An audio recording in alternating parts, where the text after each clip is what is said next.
ఇంతగానం కూడా ఇంత పద్యం పాడుతుందంటే ఆమె చదువుకోలేదు కూడా అంత మంచిగా పాటలు పాడి అంతగా ఆకట్టుకున్నది ప్రజలని. ఆమెకు అంతగానో సన్మానం వస్తున్నారు. మేము కూడా అభినందిస్తూ మేము అందరికీ కార్యక్రమం చేసే అందరికీ కూడా మేము మనసుకు ధన్యవాదాలు.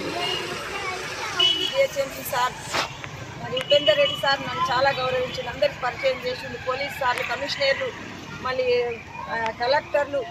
నిన్న మేజర్ మేడం తీసుకొని పోయింది, గద్వాల విజయలక్ష్మి మేడం. నాకు సత్కరించి చీర పెట్టి అన్నీ చేసి పంపించింది. అమ్మ నువ్వు బాధపడకి, ఇక్కడ ఏం బాధ. పొన్నం ప్రభాకర్ సార్ మన ఆయన మినిస్టర్ కదా, రవాణా శాఖలో ఆ మినిస్టర్ కూడా నాకు చాలా సంతోషపడ్డాడు. అమ్మ నీకేం దిగులు లేదు కదా, దిగులు వాడకి ఇప్పటి నుంచి నువ్వు దిగులు ఇచ్చిపెట్టు. నువ్వు భక్తి ఏమన్నా ఉంటే నువ్వు జ్ఞానబోధ చెయ్యి. నువ్వు గురువు ఆశ్రమం కట్టుకొని నువ్వు వచ్చిన వాళ్ళకల్లా ఉపనయనం చేయి అని చెప్పి వాళ్ళందరూ నాకు చాలా చేసింది ఆయన.